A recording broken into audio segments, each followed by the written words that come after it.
one thing I like to work with a lot are my fingers. I like to work with my fingers more so than a lot of other players, just because what it allows me to do is get a different sound, almost like a more percussive effect that you couldn't get with the pick, you know.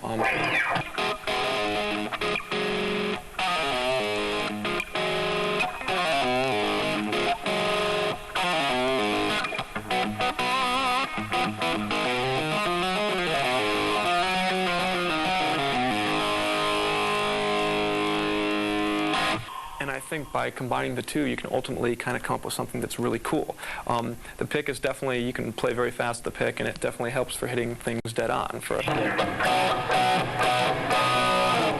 that you don't really get to do with your fingers, but your fingers can work great for doing different things. For example, incorporating a bass line into your playing.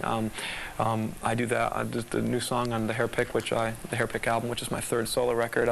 If you listen to the rhythm track of it, you'll notice there's always a bass line going throughout the whole thing. It's kind of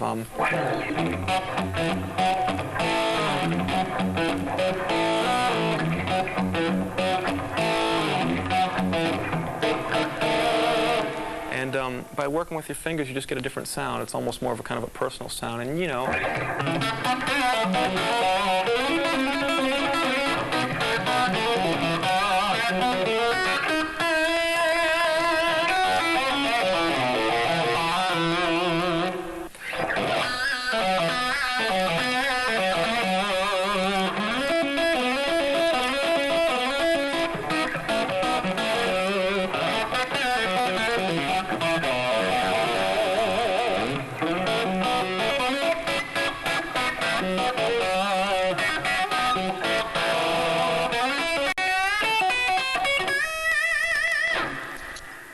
As far as another reason for using my fingers is that also greatly helps me in working with dynamics, and I think dynamics is something that's very important, because ultimately if you come out on 10 and you play on 10 the whole night, by the time the show's over it's considered to be a fairly boring show, which is sad but true.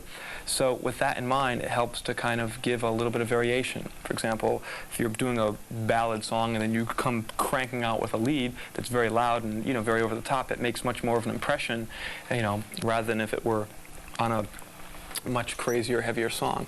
So these are things I like to work with, and I think my fingers, because it tends to give me a little bit more control over the note, really seems to help, especially for chords and stuff like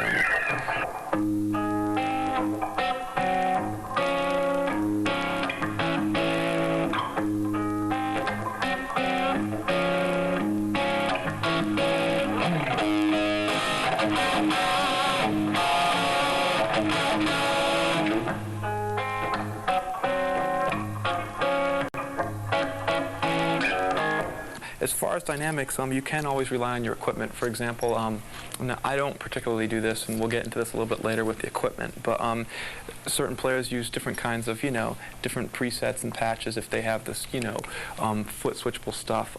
You can rely on your equipment as far as getting different types of dynamics. I tend not to, because the only true common factor in any of the gigs I've ever played is that nothing ever really works. So with that in mind, I've tried to keep things really basically as simple as possible, and always kind of relied way more on myself than I have on of any of my equipment. But like I said, some people can turn down the volume knob, some people switch to, have single coil pickups and switch from humbuckers to single coils, and that also helps kind of drop stuff down, but I typically tend to shy away from that just due to the fact that it never really works for me. So with that in mind, that's just yet another way you can also work with dynamics and things like that.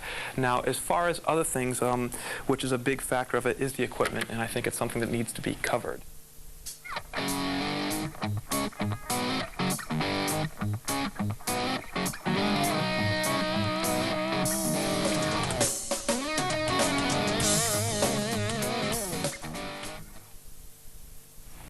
As far as equipment, here's the basic rule.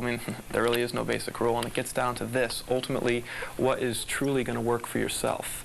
And that's really the bottom line as far as anything else. What works for me may not work for you, and what works for the person next to you may not work for me. So with that in mind, it's basically a very expensive trial and error period if you really haven't discovered your sound. For example, I knew ultimately that I wanted to I knew the basic sound I was going for. I wanted a, fairly distorted sound that was pretty easy to play, but at the same time I wanted it clean so that you could hear the difference between all the chords. For example, if I do, if I'm playing a chord and I drop down a note, I want to be able to hear it.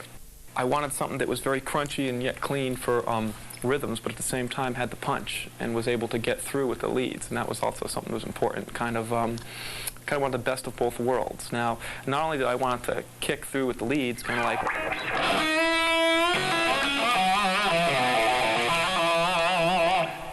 and not only did I want to cut through with the leads, but I also wanted to be very smooth at times, yet very abrasive at other times. For example, I wanted to be punchy enough to cut through for a rhythm thing, so it's kind of like,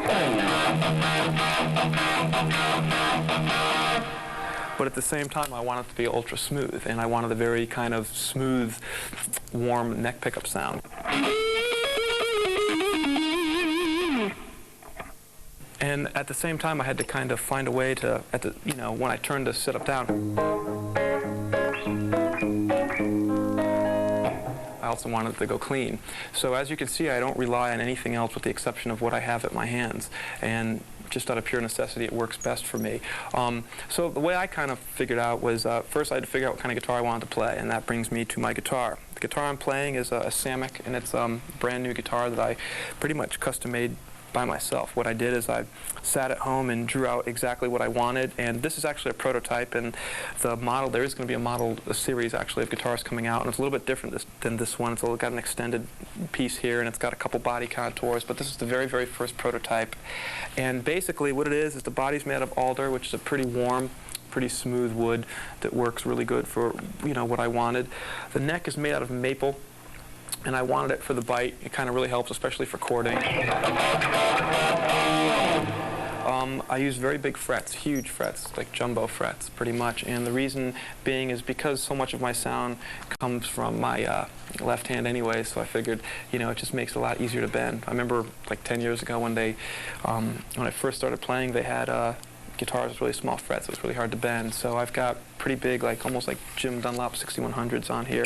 I use 2 humbuckers, and I've just always pretty much used it. I've experimented with single coils, and it never really worked for the type of sound I wanted to go for, which was a pretty straightforward rock and roll sound. And ultimately, I'm running 2 humbuckers.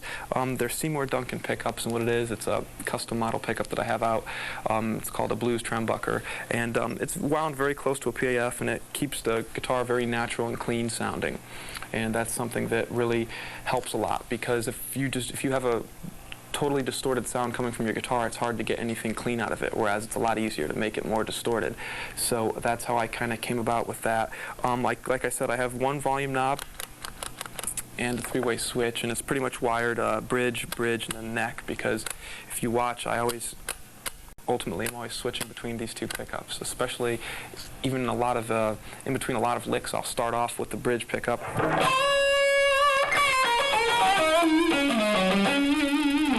and I'll kind of start very high on the bridge pickup, work my notes lower, end up on the neck pickup, and what it kind of does, it just almost makes it a greater array of kind of what I'm doing, and it also freaks the sound man out, so it's pretty cool to do. Another thing about it is that, like I said, I've got a Floyd on this guitar because my style is just kind of revolved around playing with tremolos. I like them because it allows me to kind of overcompensate for things working with the tremolo. A lot of disadvantages to working with the tremolo also, because it'll, you can't do a lot of the bending. It makes the strings go flat a lot of times, but you find ways of compensating for that. Sometimes I rest my hand on the bridge. Sometimes, I will just play around it almost, and so that's a big part of it. And ultimately, all I really do is run my guitar straight into my amplifier, which is back there. The amp's a pretty special thing, and that has a lot to do with my sound. And I think a lot of people don't realize that ultimately you are totally, completely, and truly influenced by your sound. For example, if somebody gave me a telly through a clean amp, realistically I'd probably play a lot differently than I do now. And so, which also works well, because a lot of times in the writing process, by working with different pieces of equipment allows me to write different songs, and so I kind of get inspired by different guitars and different pieces of equipment because it throws you in a different mood and allows you to play differently. But ultimately, the amp is a pretty special thing. It's an amp that my father actually custom made for me. It's a Dirty Boy amplifier. It's one of a kind, and basically the story behind the amp, it's a very simple principle that's kind of been taken to the farthest region of what we could do. I always liked distortion, but I always used to use older amps where I would turn them up and let the power section really work, more so than the preamps. Everybody today has got these huge racks with all these preamps and stuff, and that's how they get their sound. Mine's pretty much backwards. I get my sound mostly from the power amp, and the preamp has less to do with it. So ultimately what you'll see on the back of that amp, if you can zoom up on it, is that there's a big knob, and what that knob ultimately does is control the voltage, but in a much different way than a standard variac controls it.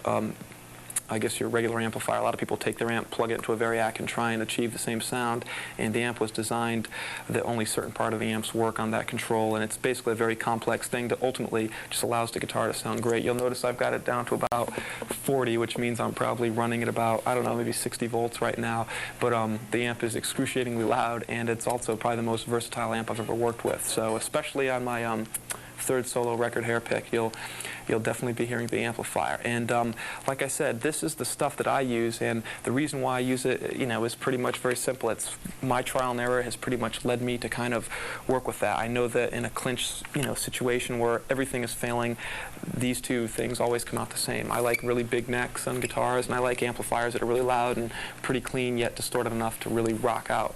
So, and that's what my experience has led me to believe. The best advice I could ever give you is realistically, you're going to have to pretty much go through that process yourself and decide whether you're going to work with single coils or, humbuckers, or where you want to place it. And like I said, just keep in mind that there is no rule. The most expensive guitar is not, by far, not necessarily the best guitar for you. You have to decide ultimately what's going to work best for you.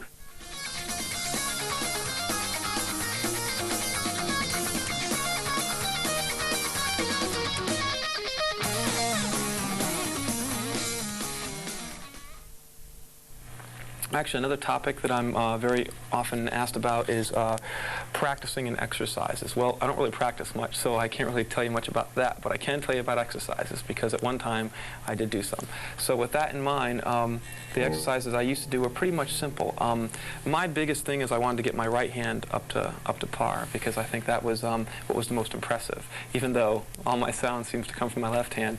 What I would do is ultimately take a pattern, it can be any pattern, and I would just start slow and ultimately build it up. I would try and take a hard pattern that was very hard to me and try and get it not necessarily fast but clean. I was more into being a clean player than I was a fast player, because everybody around me was really fast and not very clean. So with that in mind, I took a simple pattern, kind of like something like a 1-3-5 spread, ultimately like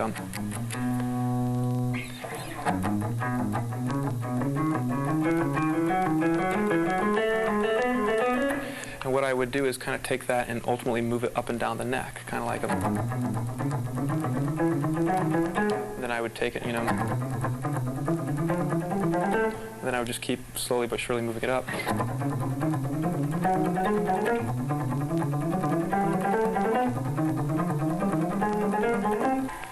And like I said, that's something that'll come basically just through repetition. Best thing I can tell you about exercising is don't try and do anything too fast, too quick, because ultimately it never works out. So take an exercise and basically start slow, and it can be any pattern. For example, a lot of people, the one I like to work with a lot is just something I made up, and it's not necessarily a musical thing as much as it's just an exercise thing.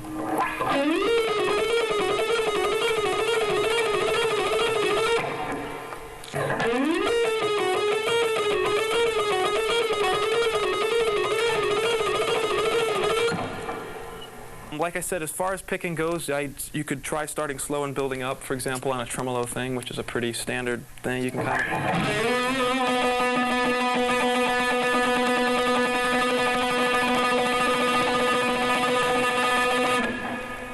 Okay, another exercise that I try working with is I try taking a pattern and then I try and work it into more of a musical thing. And it's not necessarily to play it as fast as you can, it's just something that kind of ultimately worked out to actually be a part in the song. If you listen to the first track on the Hair Pick record, on the song Stinky Kitty, it's got a part that was originally just an exercise, and I ended up turning it into part of the song, like this.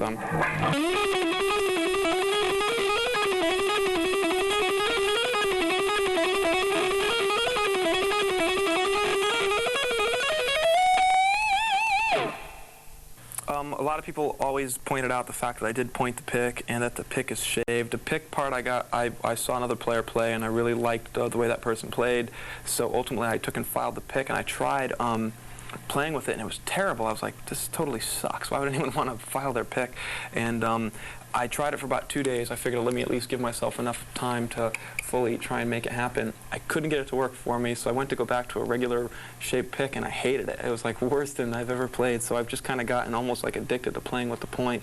And ultimately what it really does is it makes it harder to play, if you can believe that or not, but which is fine, because when you're out in front of people and you're playing, and if the guitar is too easy to play, I fall over it sometimes. Sometimes I need a guitar, that's why I keep the action so high on it, and that's why I keep my pick pretty pointed, because it just makes it a little bit ultimately harder to play.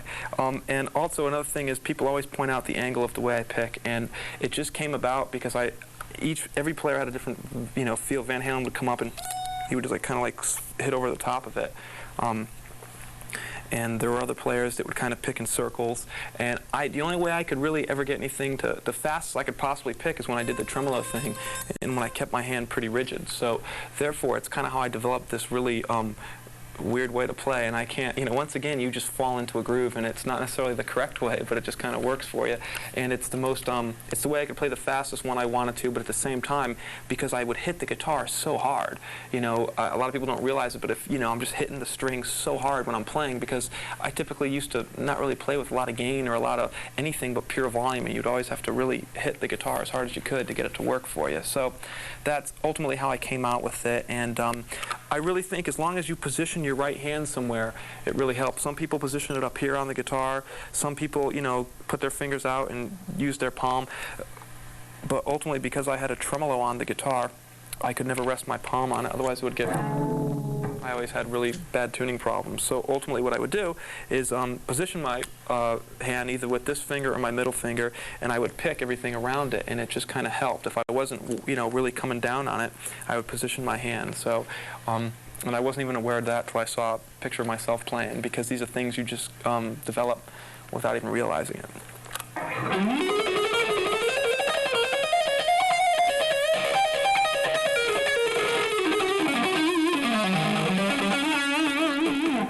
You'll also notice I keep my thumb over the guitar a lot, and I tend not to use my pinky, which everybody painfully points out to me.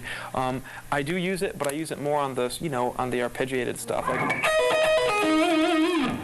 because that's ultimately where my pick, it's where I kind of needed it for the stretching. Because I have fairly, large size hands, it made it, I could always compensate with moving this finger over, which kind of formed a bad habit. But ultimately, I just picked it up, and I picked using my thumb over it because I was always bending so much, and I wanted to get to strength. The only problem with keeping your thumb behind the neck perfectly is, one, when you stand up, your guitar is so much lower that you don't seem to have as much strength, and you can't have quite as much control over bending the notes. And because I really like to really have a pretty wide vibrato,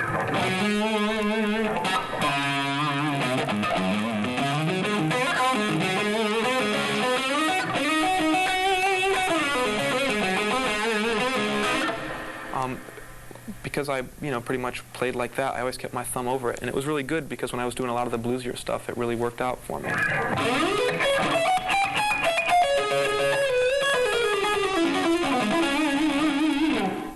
And it also kind of helped when I was doing a lot of, when I would try and get percussive with my playing, I kept my thumb over it because it also helped me mute a lot of the strings.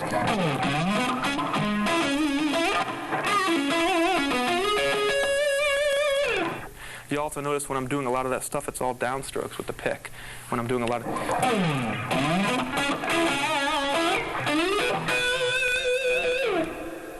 And as far as other exercises, you'll notice everything we've kind of worked with today on this tape, I've tried to keep as close to a pentatonic scale as I can, because ultimately to give people too much at one shot kind of sometimes works against you. So with that in mind, there's other things you can work with. Like I said, keep in mind everything we've done has been basically really close to the pentatonic, almost that blues boxy scale. Now, in order to get away from that, what you ultimately have to do is find different scales that are going to work for you. And the problem is that